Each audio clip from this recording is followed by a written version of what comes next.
Kayo po ba mga bossing ko ay nag-iisip kung paano le-level up ang inyong swerte? Lalo-lalo na tungkol sa usapin ng pera. Or kaya po pasaway ang inyo pong mga anak or ang inyo pong karelasyon o napakaraming toxic sa buhay po ninyo mga bossing na gusto nyo pong matigil na kung ano man po yung mga pagsubok nyong pinagdadaanan at lumevel up ang inyong kaswertehan. Kailangan po natin mga bossing ko ay ang luya. Ganito po muna, para mawala ng mga kamalasan, kumuha po kayo ng isang stainless na kaldero, lagyan ito ng tubig. Buksan ang inyong kalan at kapag ito ay mainit na ang tubig, ilagay ang hiniwa-hiwa or mga ganitong pira-piraso ng inyong pong luya. At pagkatapos mga bossing ko ay lagyan po ito ng kaparanggot na asukal. Pagkatapos haluin nyo po ito mga bossing. At kapag ito'y kumulo na, i-off nyo na po ang inyong pong kalan. Hanguin ang inyong pong mga luya mga bossing. At yung pinakakatas po nito ay isabog sa inyong pong harapan ng main door or sa main gate. Hayaan nyo lang po yan. Kung lalanggamin po yan ay tambuin nyo na lang kapag nilanggam. Yan po ay nagtataboy ng kamalasan.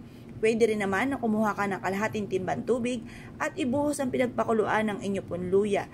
At ito po ay gumamit tayo ng basahan na gagamitin basahan sa sahig lamang talaga. Hindi nyo gagamitin sa kung saan mga bossing.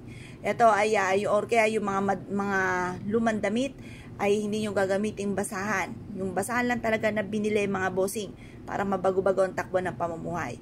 Mula sa inyo pong main door papasok, yan po ay ipanlinis po ninyo. Bakit kamo asukal? Baka magtaka kayo, bakit asukal ang kailangan ko at hindi asin? Ang asin ay hindi pwedeng ipanlinis ng sahig mga bossing dahil ito ay natutunaw. Ang asukal, pwede po yan. Excuse po yan dyan. Ang asukal ay para sa kasaganahan. Para kapitan ng swerte at ang atin naman luya ay pantaboy ng kamalasan mga bossing. Ngayon po mga bossing, hindi po yan lalanggamin. Huwag kayong mag-alala mga bossing dahil may halo pa yan na tubig na ipanlilinis sa sahig mga bossing or unahin nyo na ang inyong pong main door, papasok ng inyong tahanan at paulit-ulitin. Pasok ang swerte, pasok ang swerte, pasok ang swerte. Maraming pera ang darating sa akin at kailanman hindi na ako mamumblema tungkol sa usapin ng pera. I-wish nyo na todo-todo ang lahat ng nais po ninyo. Pagtapos na po kayo mag-wish mga bossing ko, ay itapon nyo na po mga bossing ko kung unang gawa nyo lamang ang inyo pong basahan na ginamit. Itapon sa basurahan. Pagtapos, itong luyang ito ay pwede nyo pa po itong gamitin sa pagpapaligo. Ipapaligo nyo mga bossing.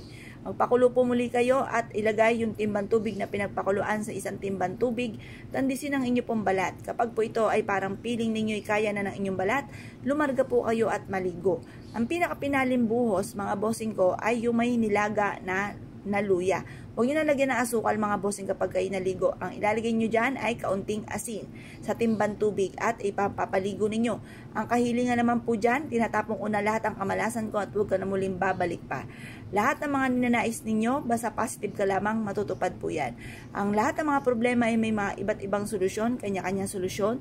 Yan ay walang problema na walang solusyon. Kaya nyo po yan, malalampasan nyo po yan, subukan nyo po itong gawin. Kaya kung kayo pinaniwala mga bossing, ay siya mga bossing, good luck po sa inyo po lahat.